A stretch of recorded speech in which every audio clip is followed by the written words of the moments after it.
O tempo é a coisa mais preciosa que Deus lhe deu. Para a sua vida, Deus reservou um tesouro muito grande. E esse tesouro é o tempo. Mas muitos estragam esse tesouro, não sabendo lidar, administrar esse tesouro que Deus lhe deu. E, o incrível que pareça, esse tesouro tem que ser administrado agora, na juventude. Não adianta você aprender a administrar o seu tempo com 80 anos. O tempo já se torna limitado demais. A morte civil, como eu vinha falando, é aquela morte que vai acontecendo conforme os dias vai passando. Você vai morrendo para muitas coisas, né? Concursos, né? Estudos e muitas coisas. Cada dia que se passa, tem uma hora que todas as possibilidades estão na sua frente. Mas se você não pegar, as possibilidades são como peixes que saltam de um rio. Se você não pegar nele, ele vai saltando, saltando e cai novamente dentro do rio. Então veja os tempos das suas possibilidades. A morte civil é fato. Se você não estudar, se você não fizer nada para dinamizar a sua vida, você vai chegar um dia que você vai tentar fazer, mas não vai ter mais condição, porque para aquelas coisas que você pretendeu fazer, houve a morte civil. O tempo é limitado e passa muito rápido. Infelizmente, alguns só percebem que o tempo passa rápido quando esse tempo já tem passado. Saber lidar com as estações da vida é algo de grande sabedoria. Como a árvore tem estações, a vida também tem estações. Tem as estações da juventude, as estações da maturidade e as estações da velhice. Você tem que saber fazer uma boa vida quando criança, uma boa vida quando jovem e uma boa vida terá quando estiver velho. Saber limitar os tempos, ver as estações e as suas colheitas. Algumas pessoas interpretam o texto que foi lido em Eclesiastes como a gente tem que esperar o tempo de Deus, tem que esperar o tempo de Deus. Não, você tem que fazer o seu tempo, porque o tempo Deus já fez. As estações já estão feitas, né? Vou fazer como um amigo meu, que há muitos anos está desempregado, e ao perguntar o que ele iria fazer, ele disse que iria esperar o tempo de Deus para ir procurar emprego. Então fica difícil, né? Ele não estava sentindo que era o tempo de Deus dele procurar emprego. E é uma interpretação totalmente errada acerca de Eclesiastes. O tempo de Deus é agora.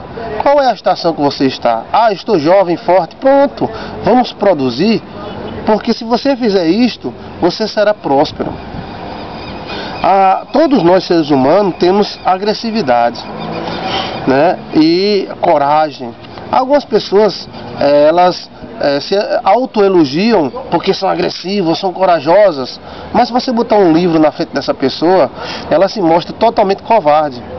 A agressividade dele vai embora, a coragem some. Então você tem que saber utilizar a sua coragem e a sua agressividade para coisas boas, coisas certas.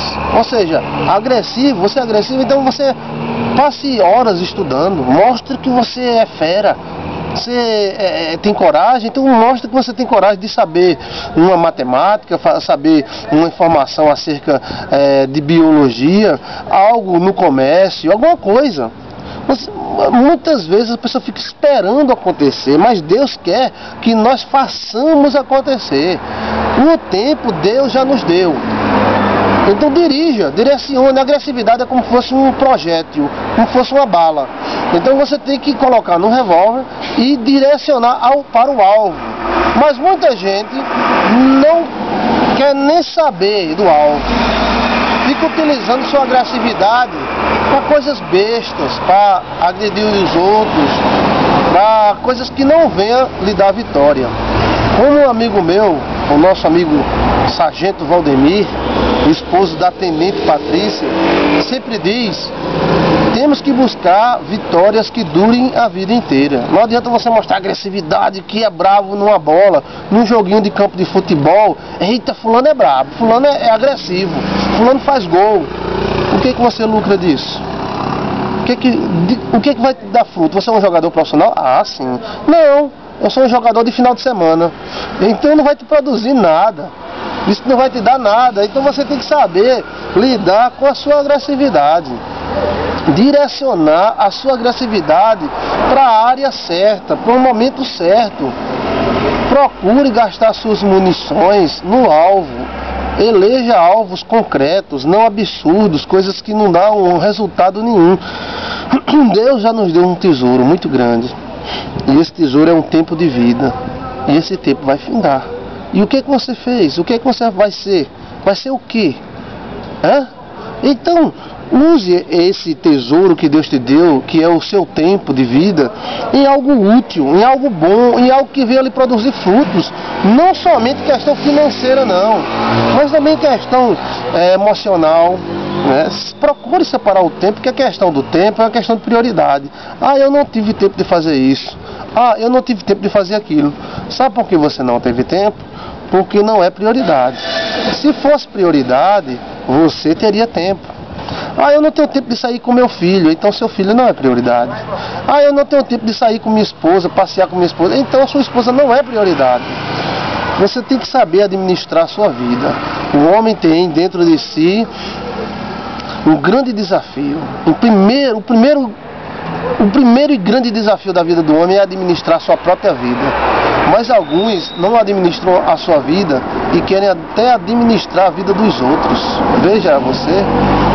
Então veja que você precisa administrar a sua vida para que você seja bem-sucedido. Saber lidar com o seu tempo é uma demonstração de grande sabedoria. O tempo define muitas coisas. Agora, o tempo define da forma dele. Se você não saber utilizar o tempo, chegará a hora que o próprio tempo vai definir as coisas. E quando ele define da forma dele e não da sua forma. Peça a Deus sabedoria para você lidar com o tempo. Peça ao Senhor Jesus sabedoria para saber lidar com as suas estações. Nós somos como um fruto, Temos períodos de vida. E qual é o período que você está vivendo? Nós encontramos no Velho Testamento o exemplo das vacas gordas e as vacas magras. O sonho de Faraó. Faraó sonhou com vacas gordas e vacas magras. E Faraó perguntou a José o que ele deveria fazer. E José disse: plante o máximo que puder, recolha o máximo que puder no período de vacas gordas, que são 7 anos de abundância. E quando chegar os 7 anos de escassez, você estará bem estabelecido. Então foi o que aconteceu. O Faraó plantou o máximo que podia no período de vacas gordas, Plantou, fez celeiros, guardou o máximo que podia. Quando chegou o período de vacas magras, que eram 7 anos de seca, Faraó, ao invés de ficar pobre, ficou tremendamente rico. Todos não tinham comida e ele tinha. Então ele vendeu para todo mundo. E até por sorte que os outros tinham até onde comprar, porque tinha dinheiro, mas não tinha onde comprar se Faraó não tivesse feito isso. Então me diga, meu amigo, você está no período de vacas gordas. O que você está fazendo? Plante o máximo que puder. Recolha o máximo que puder. Não é só dinheiro, não. Plante amor com a sua esposa, amor com seus filhos. Plante amizade, Plante coragem, amizade, estude, trabalho. Faça o máximo que você puder nesse período de vacas gordas. E quando chegar o período de vacas magras, que é a velhice, aí você estará bem. Será bem estruturado. Quantas pessoas se perderam no mundo, não tiveram filhos, egoístas, e hoje, depois de velhos, vão para asilos. E outros até tiveram filhos, mas não plantaram no filho boa semente. Então os filhos mandaram eles para os asilos. Período de vacas gordas, você tem que saber aproveitar o período de vacas gordas e plantar o máximo que você puder, para a glória de Deus, até a sua fé. Você tem que fortalecer o máximo que puder. Você tem que aprender a lidar com o tesouro que Deus lhe deu. Qual é o tesouro que Deus lhe deu? Deus lhe deu o tempo de vida, Faça o máximo, dê o seu melhor, e você vai estar fazendo como Faraó, ajuntando para um período de vacas magras, que é justamente o período de velhice. Você vai ter não somente dinheiro, mas amor, felicidade, amizade, companheirismo.